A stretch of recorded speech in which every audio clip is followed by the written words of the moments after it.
Hello, नमस्ते, नमस्कार दोस्तों। आप स्वागत है आपका अपने प्लेटफॉर्म स्टूडेंट्स कॉर्नर पर।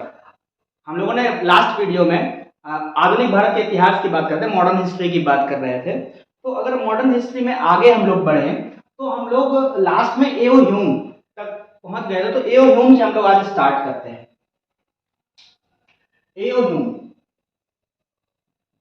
जो कि एक आईसीएस ऑफिसर थे, आप लोग जानते ही हैं, बताया था लास्ट क्लास में। इन्होंने पूरे भारत का दौरा किया था।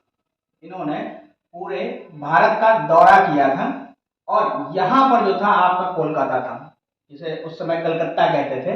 और विभिन्न विभिन्न विभिन्न विभिन्न जिसके प्रांत थे, हर जगह से इन्होंने दौरा करके एक रिपोर्ट दी थी लॉर्ड रिपन को 1883 में।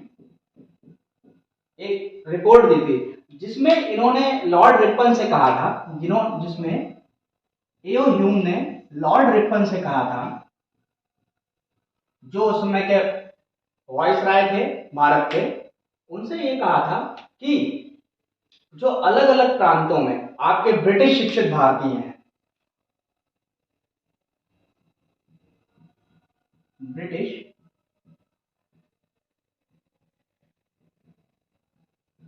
शिक्षित भारतीय, अलग अलग प्रांतों में जो कि ब्रिटिश शिक्षित भारतीय हैं, वो भारतीय जनमानस में एक गुस्से का माहौल पैदा कर रहे हैं, जो कि आने वाली क्रांति को जन्म दे सकती है, जो कि 1857 की क्रांति से भी खतरनाक क्रांति होगी। जो कि ये ब्रिटिश शिक्षित भारतीय इन लोगों के अंदर राष्ट्रवाद की भावना जगाकर कर रहे हैं। और आने वाले टाइम में एओ ह्यूम ने लॉर्ड रिपन से ये भी कहा, आने वाले टाइम में जो क्या कहते हैं आपकी क्रांति होगी ना, वो 1857 की क्रांति से भी खतरनाक होगी और हर प्रांत से आपके ऊपर हमला किया जाएगा। और फिर कहीं ना कहीं अमूमन आप ना चाहते हुए भी आपको ये भारत देश छोड़कर जाना पड़ेगा। तो लॉर्ड रिपन की ये बात समझ में तो आ गई, लेकिन अब करें क्या लॉर्ड रिपन? लॉर्ड रिपन ने फिर एओ ह्यूम से पूछा कि ये जो आप बता रहे हो कि क्रांति होने वाली, इसको रोका कैसे जा सकता है? तो एओ ह्यूम ने कहा, जो ब्रिटिश शिक्षित भारतीय हैं, आप सीधी सी बात है, ब्रिटिश शिक्षित भारतीयों को अपने साइड में मिला लो। लेकिन वो किया कैसे जाए? वो किया ऐसे जाए, एओ ह्यूम ने कहा कि ये लोग जो हैं,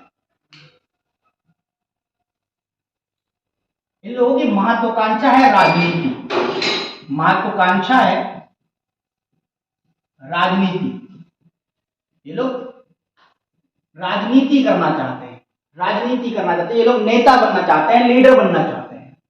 तो इनको बस लीडर बना दो। तो लॉर्ड रिपन ने कहा ठीक है, लीडर बना देंगे, लेकिन लीडर बनने के बाद ये चाहते क्या है, क्या करना चाहते हैं? तो एओ ह्यूम ने कहा ठीक है, जितने भी अलग अलग प्रांतों से, क्योंकि उस समय हमारा भारत स्वतंत्रता से पूर्व हमारा भारत 11 प्रांतों में डिवाइड था। तो अगर मैं बात करूं तो लॉर्ड रिपन ने पूछा कि ये लोग राजनीति करना चाहते हैं, नेता बनना चाहते हैं, लेकिन उसके बाद भी तो इनके कुछ ना कुछ टारगेट होंगे। तो वो टारगेट क्या है, वो तो आप बताइए। तो एओ ह्यूम ने कहा कि टारगेट जो है वो इनसे पूछने पड़ेंगे, इनसे मिलकर जानना पड़ेगा टारगेट है क्या इनके। तो रिपन ने कहा कि ठीक है, तो इनसे कैसे पूछा जाए? तो एओ ह्यूम ने कहा ठीक है, हम सब लोगों को एक ही मंच पर बुलाकर और इन लोगों की इच्छाएं जो है वो जानने की कोशिश करेंगे। लेकिन जैसे ही ये बात इन्होंने रिपन ने सुनी, एक मंच पर बुलाने की, रिपन ने तुरंत एओ ह्यूम को मना कर दिया। एओ ह्यूम से कहा कि हम लोग डिवाइड एंड रूल की राजनीति करते हैं और आप कह रहे हो इन लोगों को एक मंच पर बुलाने के लिए। तो एओ ह्यूम ने कहा समझिए, आप समझने की कोशिश कीजिए, अगर इन लोगों की बातों को नहीं सुना गया, जो ब्रिटिश शिक्षित भारतीय हैं, जिनके अंदर महत्वाकांक्षा है राजनीति की, अगर ये बातें इनकी नहीं सुनी गई, तो आने वाली टाइम जो क्रांति है वो 1857 की क्रांति से भयानक हुई और हमको देश छोड़कर जाना पड़ेगा। तो लॉर्ड रिपन ने एओ ह्यूम की बातों को थोड़ा सा सीरियस होकर सुना। लेकिन वही विक्टोरिया वहां पर बैठी हुई है लंदन में, तो उनकी परमिशन होना अति आवश्यक, इंपॉर्टेंट है।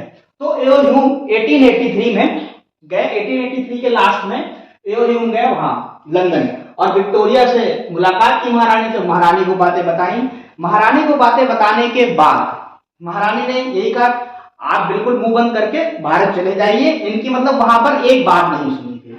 अब अगर बात की जाए जब इनकी बात वहां पर नहीं सुनी गई, फिर भारत वापस आए, एओ ह्यूम भारत वापस आए और इन्होंने फिर से रिपन से संपर्क किया और रिपन को फिर से कन्विंस करने की कोशिश की और कहा कि रिपन महारानी तो ठीक है, वहां पर बैठी हुई है, अगर यहां पर कोई प्रॉब्लम होती है ना तो जिम्मेदार हम। और रिपन के पास जब दोबारा गए एओ ह्यूम, तो एओ ह्यूम ने सारी बातें रिपन को बताई और रिपन समझ तो गए। फिर रिपन 1884 में, 1884 की शुरुआत में, 1884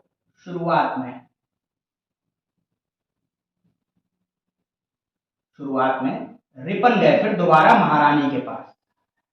और दोबारा महारानी के पास जब रिपन गए तो रिपन ने फिर बताया कि महारानी आप समझ नहीं रही हैं कि वहां के हालात, वहां के जो लोग हैं उनके अंदर राष्ट्रवाद की भावना भर दी गई है और वहां के हालात बद से बदतर होते जा रहे हैं। अगर उन सब चीजों के लिए उनकी जो महत्वाकांक्षा, उनकी जो इच्छाएं अगर वो पूरी नहीं की गई तो आने वाला टाइम में हम लोगों को ब्रिटिशर्स को वो भारत देश छोड़ना पड़ेगा। तो महारानी ने मान तो लिया, लेकिन महारानी ने दो शर्तें रख दी। महारानी ने रिपन के आगे दो शर्तें रख दी कि ठीक है, हम जो है उनकी जो राजनीतिक संगठन बनाने की इच्छा है उसका उसको उसकी पूर्ति करेंगे, जो राजनीतिक संगठन है उसकी पूर्ति करेंगे, उसकी इच्छा लोगों की, लेकिन एक शर्त पे कि जो भी राजनीतिक संगठन बनेगा उसकी वैलिडिटी वो सिर्फ वैलिड होगा, ओनली फॉर 3 इयर्स, सिर्फ और सिर्फ 3 साल के लिए वो वैलिड होगा जो भी राजनीतिक संगठन बनेगा। ठीक है, रिपन आए भारत और एओ ह्यूम से उन्होंने ये बात कही। तो एओ ह्यूम ने फिर सभी लोगों को, जितने भी प्रतिनिधि थे, रिप्रेजेंटेटिव्स थे, इंडिया के डेलीगेट्स थे, उन सभी लोगों को बुलाया।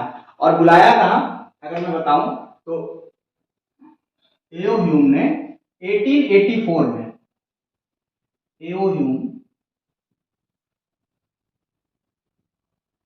1884 में लास्ट, 1884 लास्ट में, अंत में, है ना, बुलाया। मद्रास में एक बैठक रखी, मद्रास में बैठक हुई जिसमें अलग अलग प्रांत से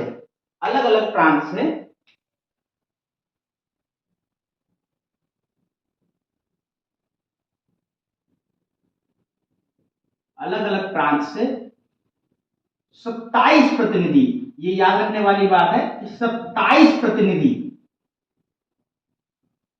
मद्रास आए एओ ह्यूम के कहने से। 27 प्रतिनिधि मद्रास आए एओ ह्यूम के कहने से। अब आए, एओ ह्यूम ने पूछा आप लोग जो इतना भारतीय जनमानस के अंदर इतना राष्ट्रवाद की भावना उत्पन्न कर रहे हैं, उससे आप लोग क्या फायदा, आप क्या चाहते क्या हो, कि ऐसा क्या हो जाए जिससे भारत देश में शांति बनी रहे। तो भाई नेता लोगों की एक ही बात, हमें कुछ नहीं चाहिए। तो नेता लोगों ने, वहां पर जितने भी थे डेलीगेट्स, उन लोगों ने यही कहा कि हमें कुछ भी नहीं चाहिए, हमें कुछ नहीं चाहिए, बस हमारे जो भारतीय लोग हैं, उनकी जो समस्याएं हैं उनका समाधान हमें करके दे दो, बस हमें और कुछ भी नहीं चाहिए। तो ये बात एओ ह्यूम ने कहा ठीक है कि उनकी समस्याओं का समाधान हो जाएगा। जो भारतीय प्रतिनिधि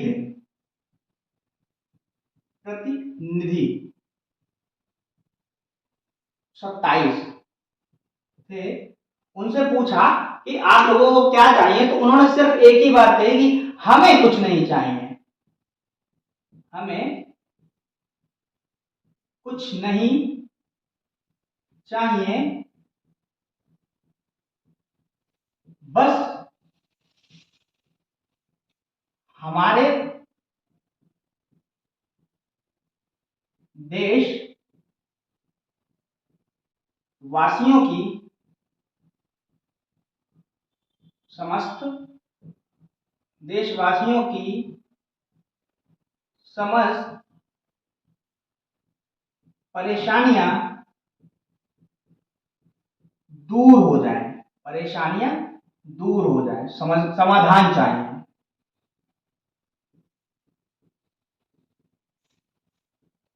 दूर हो जाए, ये भारतीय प्रतिनिधि के शब्द थे। तो अब इनसे पूछा गया कि एओ ने इनसे पूछा कि ठीक है, आप लोग कह रहे हैं कि भारतीय लोगों की समस्याएं दूर हो जाए, समस्याएं लेकिन है क्या? आप लोग जानते हैं कि जब भारत गुलाम था तो भारत के लोगों की बहुत सारी समस्याएं थी, एक नहीं थी, अनगिनत समस्याएं थी। तो एओ ने, इन लोगों ने 27 प्रतिनिधि ने बताना शुरू किया, मतलब वहां पर ठीक से बातचीत नहीं हो पा रही क्योंकि कई लोगों की समस्याएं एक ही थी। तो अब आप खुद सोचिए कि 200 लोगों की समस्याएं हैं, अब सबकी एक ही समस्या, तो ऐसे करके तो सबकी अगर एक एक समस्या लिखी जाएगी तो बहुत सारी समस्याएं हो जाएंगी। तो ह्यूम ने कहा जितने भी 27 प्रतिनिधि थे अलग अलग प्रांतों से जो आए हुए थे, हाँ अगर प्रांत की बात आई गई है तो स्वतंत्रता पूर्व मैं आपको बता दूं, स्वतंत्रता पूर्व भारत में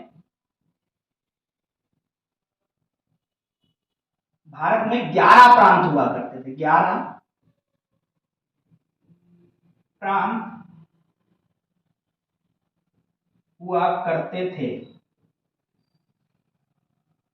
कौन कौन से थे ये आप समझ लो। अगर मैं आपको बताऊं, ये आपका भारत का नक्शा है,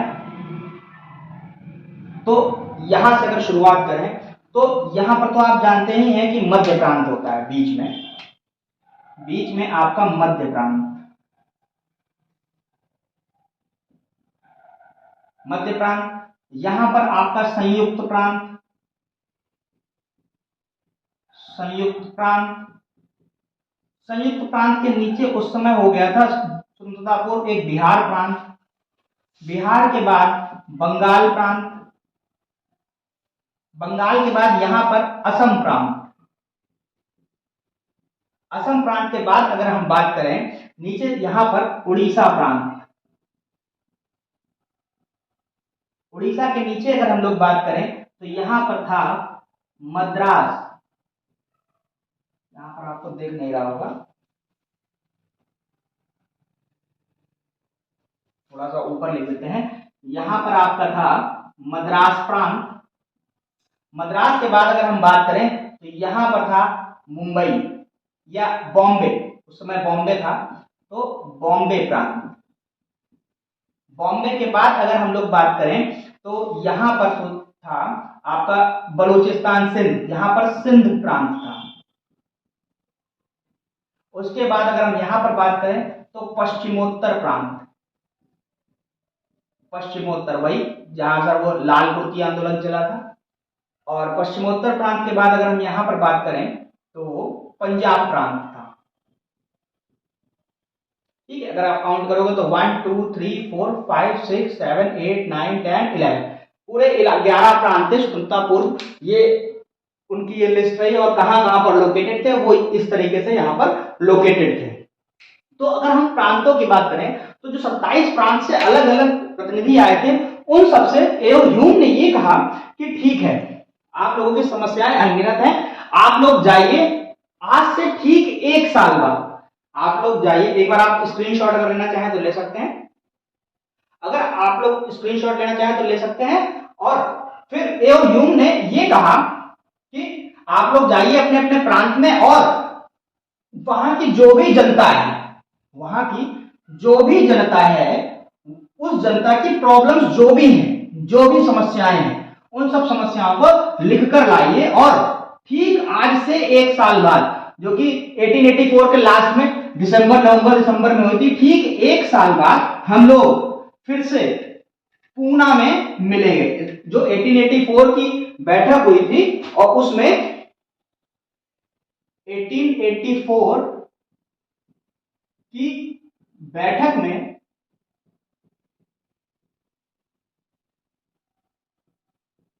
जो बैठक हुई थी ना 1884 की 27 प्रतिनिधि के साथ, उस बैठक में उनसे ये कहा गया कि आप लोग अपने अपने प्रांत में जाइए, हम आप और वहां की समस्या जो भी आपकी जनता की समस्या है उनको लेकर आइए, हम वहां की जनता का समस्या का समाधान करेंगे।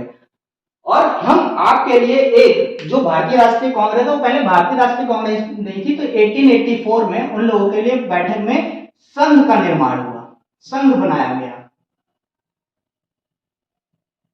संघ बनाया गया जिसका नाम था भारतीय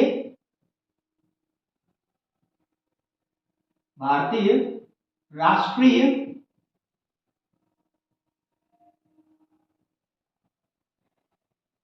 संघ, भारतीय राष्ट्रीय संघ। एओयू ने ही भारतीय राष्ट्रीय संघ बनाया था 1884 में, 27 डेलीगेट्स जो थे ब्रिटिश शिक्षित भारतीय, उन लोगों के लिए। फिर और कहा कि ठीक एक साल बाद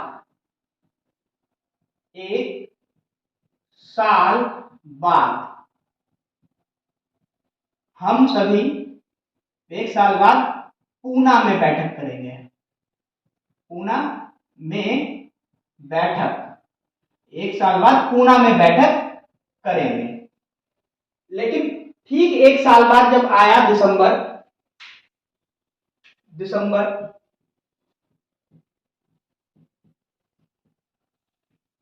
20 to 28 और 1885, ठीक एक साल बाद पूना में बैठक के लिए कहा था। तो पूना में बैठक ना होकर, हालांकि प्रस्तावित स्थान जो पहले से डिसाइड स्थान था, प्लेस था, वो पूना ही था, लेकिन वहां पर पूना में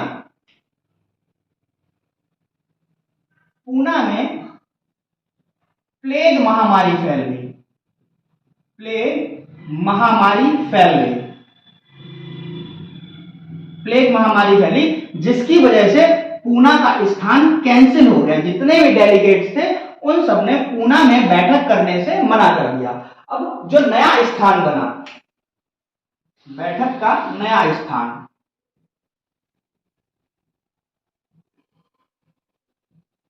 बैठक का नया स्थान था बॉम्बे में। कहा? बॉम्बे में एक जगह है गोकुलदास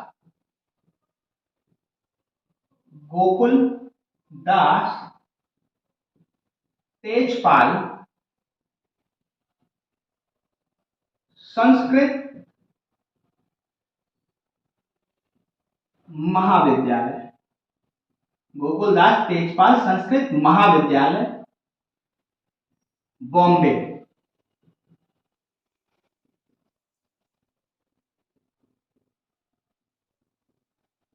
ये नया स्थान प्रस्तावित हुआ।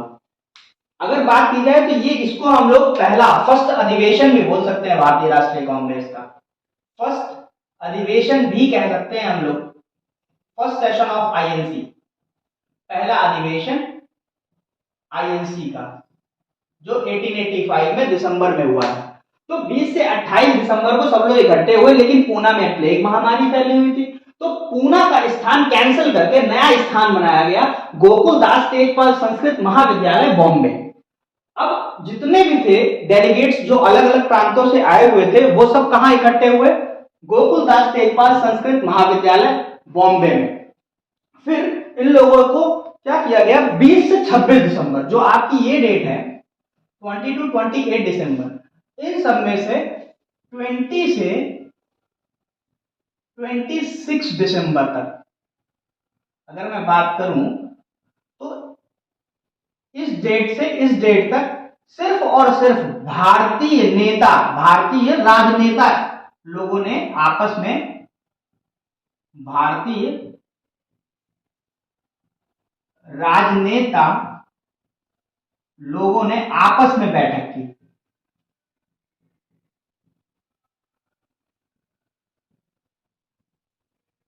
आपस में बैठक की।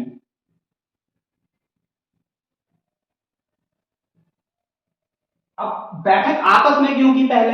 क्योंकि भाई देखिए 20 से 28 दिसंबर तक का टाइम नोट दिया गया था। अब भाई अलग अलग प्रांतों से जो लोग आए हुए थे, सबकी प्रॉब्लम्स, भाई कई लोगों की प्रॉब्लम्स सेम भी हो सकती थी, तो इन लोगों ने 20 से 26 दिसंबर तक जो था सारा काम किया था, आपस में एक दूसरे की प्रॉब्लम्स से सारी प्रॉब्लम्स निकालने का। टोटल प्रॉब्लम्स जो निकली थी, मतलब कंपाइलेशन करना था कि भाई मान लीजिए कि कोई व्यक्ति पश्चिमोत्तर प्रांत से आया तो उसकी 20 प्रॉब्लम्स है, कोई व्यक्ति मान लो पंजाब प्रांत से आया तो उसकी भी 20 प्रॉब्लम, 20 20 40 तो ऐसे ही हो गई। उसके बाद मान लो कोई मद्रास प्रांत से आया तो फिर से वहां से मान लो 50 वहां से प्रॉब्लम्स निकल गए तो 50 40 90 प्रॉब्लम्स हो, तो इतना टाइम थोड़ी ना होता है कि एक प्रॉब्लम्स पे इतना इतना डिस्कस करना। तो 20 से 26 दिसंबर तक भारतीय राजनेताओं ने आपस में बैठक की और फिर इन लोगों की बैठक के बाद जो कंक्लूजन निकला वो निकला 9 प्रॉब्लम्स का। 9 प्रॉब्लम्स का 9 समस्याएं निकल के आई। ठीक है, 9 समस्याएं निकल के आई जो कि जिसके लिए इन लोगों को प्रस्ताव पारित कराना था अपने पहले अधिवेशन में। अगर अब मैं बात करूं तो पहले अधिवेशन की अगर हम लोग बात करें तो अब यहां से हम लोग अधिवेशन बताएंगे कि अधिवेशन में पहले अधिवेशन में क्या क्या हुआ था।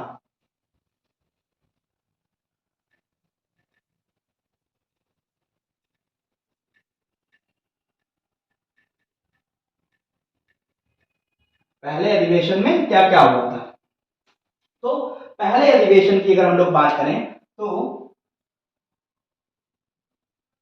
प्रथम अधिवेशन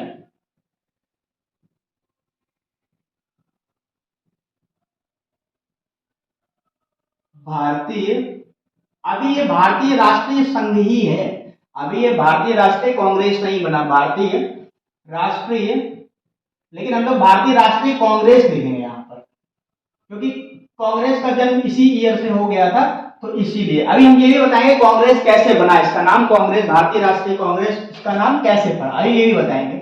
तो प्रथम अधिवेशन की अगर हम लोग बात करें तो इसमें जो अध्यक्ष थे,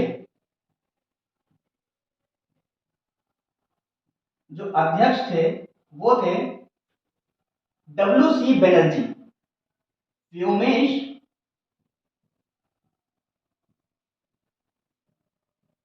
चंद्र, व्योमेश चंद्र बनर्जी, व्योमेश चंद्र बनर्जी पहले कांग्रेस के पहले अधिवेशन के अध्यक्ष थे, व्योमेश चंद्र बनर्जी। और इस जो अधिवेशन में इसमें 9 प्रस्ताव पारित कराए गए, 9 प्रस्ताव पारित कराए गए, 9 प्रस्ताव पारित हुए, 9 प्रस्ताव पारित हुए। अब वो उन प्रस्ताव की अगर हम लोग बात करें तो पहला प्रस्ताव जो था, पहला प्रस्ताव जो था, पहला जो प्रस्ताव था, अगर हम पहले प्रस्ताव की बात करें तो था भू राजस्व कर में, भू राजस्व कर, भू राजस्व में 50% की कमी करना। ये एरो जो है कमी क्या है, ठीक है, भू राजस्व में 50% की कमी करना, जो पहला प्रस्ताव था। ठीक है, अगर हम वही दूसरे प्रस्ताव की बात करें तो भाई दूसरे प्रस्ताव की बात करें तो इन्होंने कहा था कि सैन्य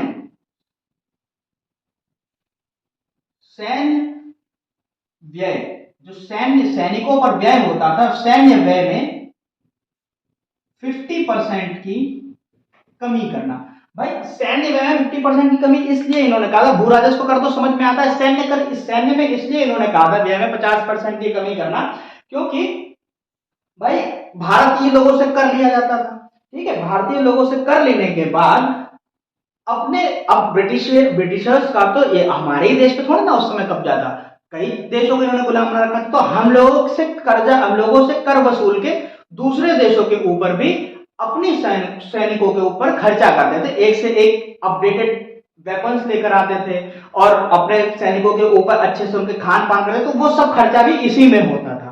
अगर मैं अगले व्यय की बात करूं तो अगला जो आपका प्रस्ताव था उसकी अगर मैं बात करूं तो जो भारतीय जितने नेता थे उन्होंने ये कहा था कि जितना भी व्यय है, जो आप लोग व्यय करते हैं, उस व्यय की जांच कराएं, उस व्यय की जांच कराएं, मतलब एक ऐसी कमेटी बनाई जाए जो उस व्यय की जांच करे, मतलब जांच करवाई जाए उस व्यय की कि आप लोग जो खर्चा करते हो वो ठीक तरीके से करते हो या नहीं करते हो, या सिर्फ और सिर्फ पैसे को बर्बाद करते हो, हम लोगों से आप टैक्स लेते हो और पैसे को बर्बाद करते हो, ऐसा ना हो, इसलिए आप इस व्यय की भी जांच कराएं। अगर हम लोग अगले की बात करें, फोर्थ की, तो फोर्थ में इन्होंने कहा था जो वर्मा देश है, इन्होंने वर्मा देश के ऊपर भी कब्जा कर लिया था, तो उस देश के ऊपर भी ये लोग जो थे हमारे ही देश से कर्जा लेकर खर्च करते थे। तो अगर हम बात करें वर्मा के ऊपर अलग से प्रशासन किया जाए, वर्मा के ऊपर अलग प्रशासन, अलग प्रशासन, वर्मा के ऊपर अलग प्रशासन। उसके बाद अगर बात की जाए तो पांचवें में एक, जैसे कि अगर मैं बात करूं इंडियन काउंसिल को भी भंग करने की बात कही गई थी, इंडियन काउंसिल को भी भंग करने की बात कही गई थी। तो इंडियन काउंसिल एक्चुअली था क्या, जैसे कि अगर मैं आज की बात करूं, जैसे मोदी जी हैं, अगर मोदी जी को कोई नई स्कीम लेकर आनी है, जैसे मान लो अभी उन्होंने सिलेंडर ही इतना महंगा कर दिया था, हम लोग जो मान लो कांग्रेस की बात करें तो कांग्रेस के टाइम में 450 का था, अब 1000-1200 रुपए का। हालांकि हर तबके के व्यक्ति के ऊपर इसका बहुत फर्क नहीं पड़ा है, कई आप बच्चे भी होंगे उनके ऊपर फर्क नहीं पड़ा होगा, लेकिन आप उन लोगों की सोचिए जो सिर्फ और सिर्फ डेली पैसा कमाते हैं और डेली खाते हैं, जो सिर्फ और मजदूर बेचारे हैं, जो बहुत गरीब तबके के लोग हैं, उन लोगों का खर्चा कैसे चलेगा। अब मोदी जी ने टाटा जी से पूछ लिया, अंबानी से पूछ लिया, आदित्य बिरला ग्रुप से पूछा, सबसे पूछ लिया, उन्होंने कहा हाँ ठीक है सिलेंडर आप 1000 रुपए का कर दीजिए, कोई दिक्कत नहीं। लेकिन आपने उनसे तो पूछ लिया, लेकिन आपने जो गरीब तबके हैं उसको तो नहीं देखा। तो वैसे ही उस समय भारत में भी एक इंडियन काउंसिल हुआ करती थी, इंडियन काउंसिल थी उस समय।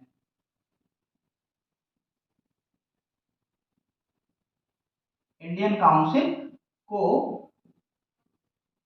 भंग किया जाए,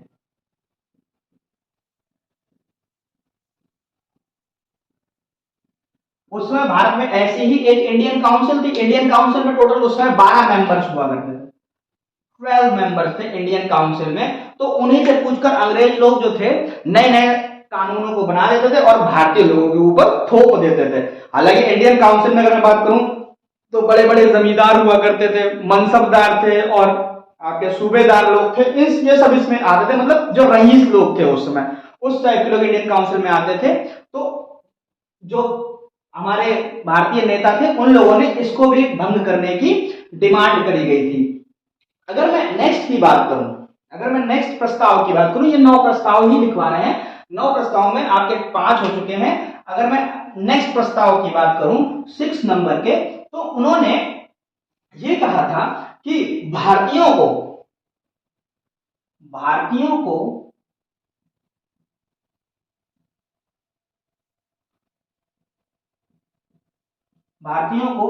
बजट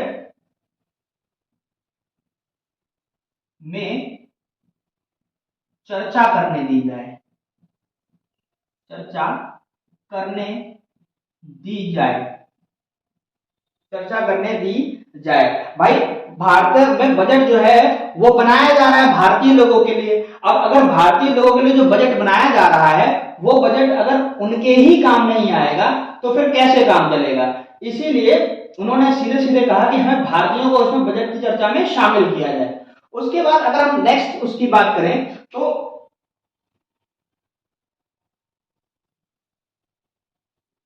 नेक्स्ट की बात करें तो इन्होंने ये कहा 6-7 कि आईसीएस जो इंडियन सिविल सर्विसेज की परीक्षा होती है जिसमें अधिकतम आयु जो 19 वर्ष है, आईसीएस में अधिकतम आयु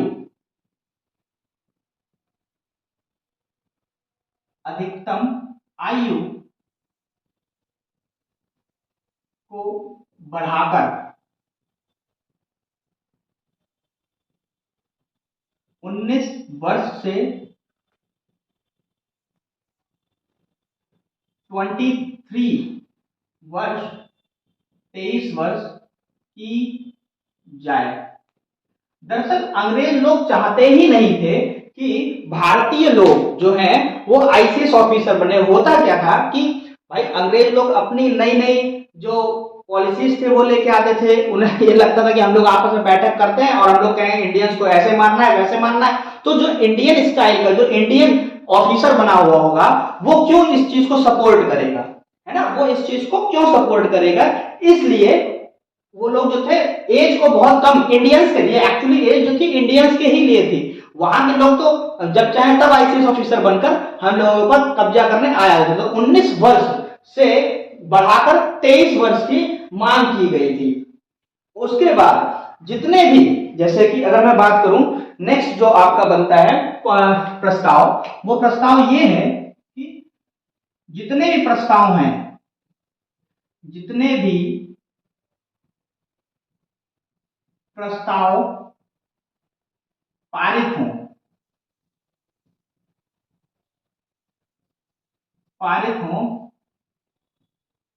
उनकी रिपोर्ट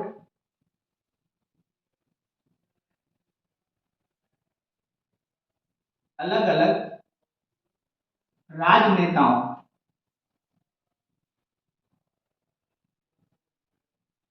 को भेजी जाए, जिससे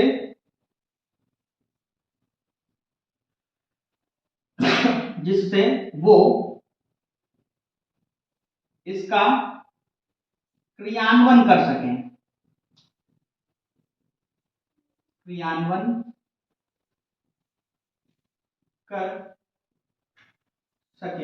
मतलब कि ये है इस प्रस्ताव में कि जितना भी आप लोग प्रस्ताव पारित करें उसकी रिपोर्ट जितनी भी है वो अलग अलग प्रांतों में जो ब्रिटिश शिक्षित भारतीय हैं, जो ब्रिटिश नेता हैं, मतलब सॉरी जो भारतीय राजनेता हैं, उन लोगों को इसकी रिपोर्ट भेजी जाए, जिससे ये मालूम हो सके कि ये लोग, मतलब आप लोग सही से काम कर भी रहे हैं, जो आप लोग प्रस्ताव पारित कर रहे हैं उनके ऊपर ठीक से काम हो भी रहा है या नहीं हो रहा है। तो इसलिए इस आपको ये प्रस्ताव भी पारित करना होगा।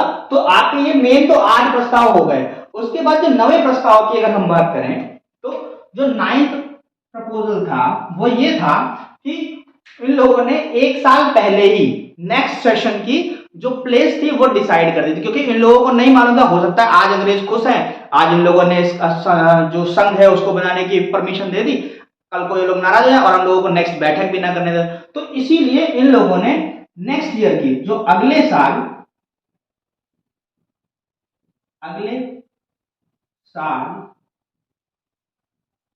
की बैठक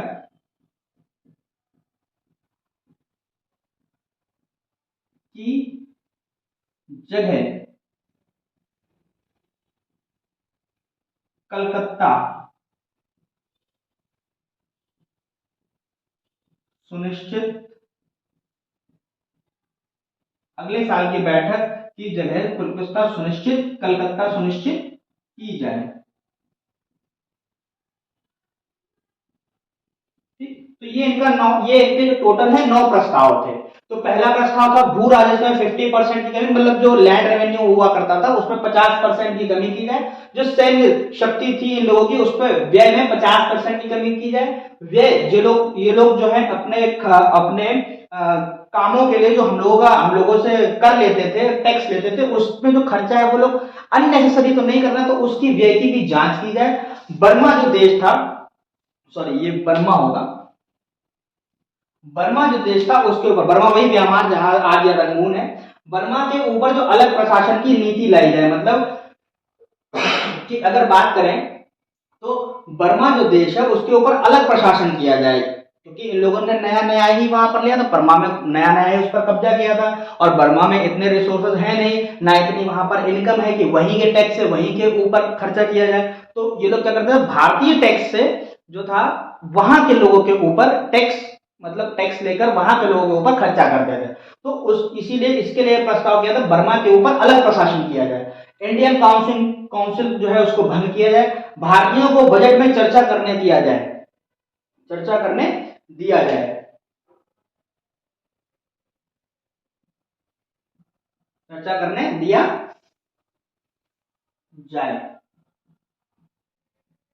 ठीक, उसके बाद आईसीएस की जो परीक्षा होती है उसमें अधिकतम आयु को बढ़ाकर 19 वर्ष से 23 वर्ष किया जाए। एक ये भी डिमांड थी। उसके बाद जितने भी प्रस्ताव पारित हों उनकी रिपोर्ट अलग अलग राजनेताओं को, जो उनके अलग अलग प्रांत हैं, उसमें भेजी जाए, इससे उसका वो क्रियान्वयन कर सके कि ठीक है इस रिपोर्ट तो लोगों ने पारित कर दी है, क्या इसके ऊपर ठीक से काम हो भी रहा है या नहीं हो रहा है, ये सब चेक करना था। नेक्स्ट इन लोगों ने नेक्स्ट ईयर की जो अगले साल की बैठक थी उसकी जगह भी इन लोगों ने पहले से ही सुनिश्चित कर ली थी, वो थी कलकत्ता। अगर अब आप लोग चाहें तो इसका स्क्रीनशॉट ले लें और फिर हम लोग आगे बढ़ते हैं। और अगर आपको वीडियो अच्छी लग रही है तो इसको लाइक करें, चैनल को सब्सक्राइब करें और नोटिफिकेशन बेल को दबा दें, जिससे आने वाली वीडियोस का आपको नोटिफिकेशन मिल जाए।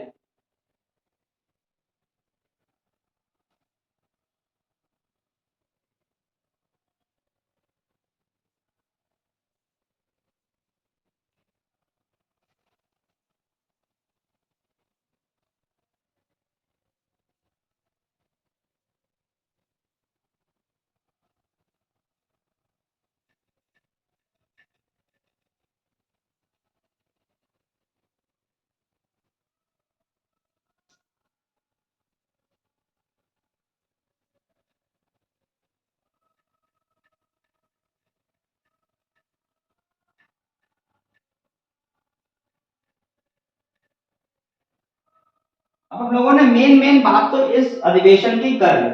अब मेन कहानी जो है कि भाई भारतीय राष्ट्रीय संघ अभी तक जो था ये भारतीय राष्ट्रीय संघ ही है, भारतीय राष्ट्रीय संघ ही है। लेकिन इस भारतीय राष्ट्रीय संघ से यह भारतीय राष्ट्रीय कांग्रेस कैसे बनी, उसके जो मेन पीछे थे वो थे दादा भाई नौरोजी।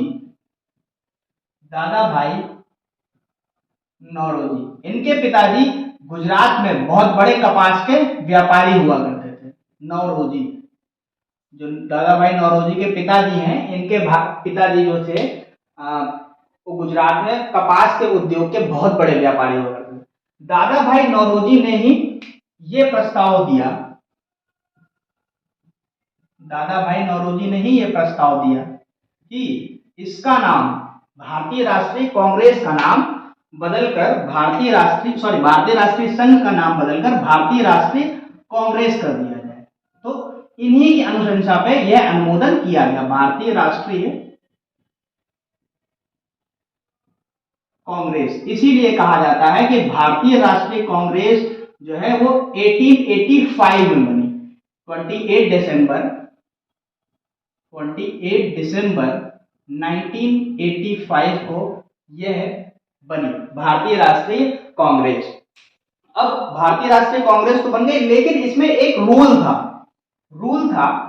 ये था कि जिस भी क्षेत्र में, रूल यह था कि जिस भी क्षेत्र में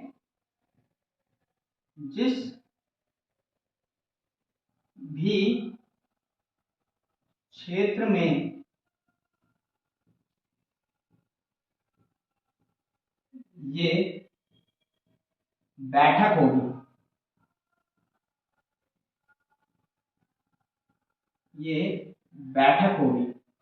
उस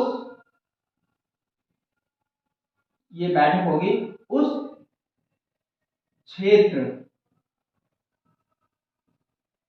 का राजनेता उस वर्ष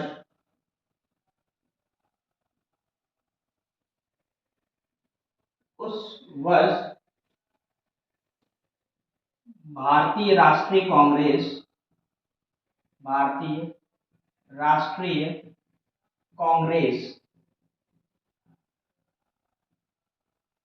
का अध्यक्ष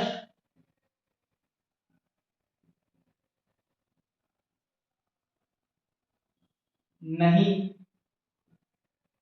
बनेगा। ये एक शर्त थी, ये एक रूल था कि जिस क्षेत्र में भी भारतीय राष्ट्रीय कांग्रेस की बैठक होगी उस क्षेत्र का राजनेता उस वर्ष भारतीय राष्ट्रीय कांग्रेस का अध्यक्ष नहीं बनेगा। मतलब कि अगर यह संयुक्त प्रांत में हो रही होती, तो संयुक्त प्रांत का मतलब भारतीय राष्ट्रीय कांग्रेस की बैठक अगर संयुक्त प्रांत में हो रही होती तो संयुक्त प्रांत का राजनेता उस साल उस बैठक का अध्यक्ष नहीं बनता। जैसे कि पहली बैठक का अध्यक्ष व्योमेश चंद्र बनर्जी थे, मींस कि व्योमेश चंद्र बनर्जी बॉम्बे के नहीं होंगे, किसी और जगह के हो सकते हैं। ठीक है, तो ये बात हो गई। अब एक बात क्वेश्चन पूछ लेता है कभी कभी एग्जाम्स में कि कांग्रेस का मतलब क्या होता है। कांग्रेस का मतलब क्या होता है? कांग्रेस एक्चुअली में नॉर्थ अमेरिका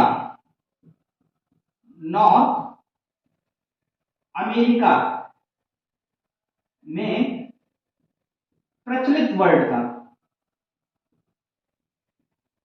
प्रचलित शब्द था, जिसका मतलब पीपल्स ग्रुप हुआ करता था, group of peoples, group of peoples, group of peoples हुआ करता था।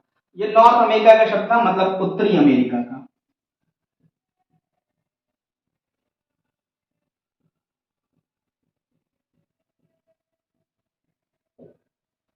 ठीक है, बस भारतीय राष्ट्रीय कांग्रेस का यहां से जन्म हो गया। उसके बाद अब बाकी सारे जो है मैं बताऊं आपको, मैंने एक सर्कल बनवाया था, है ना, एक सर्कल बनवाया था। एक सर्कल में मैंने यहां पर आपको पृष्ठभूमि लिखवाया था।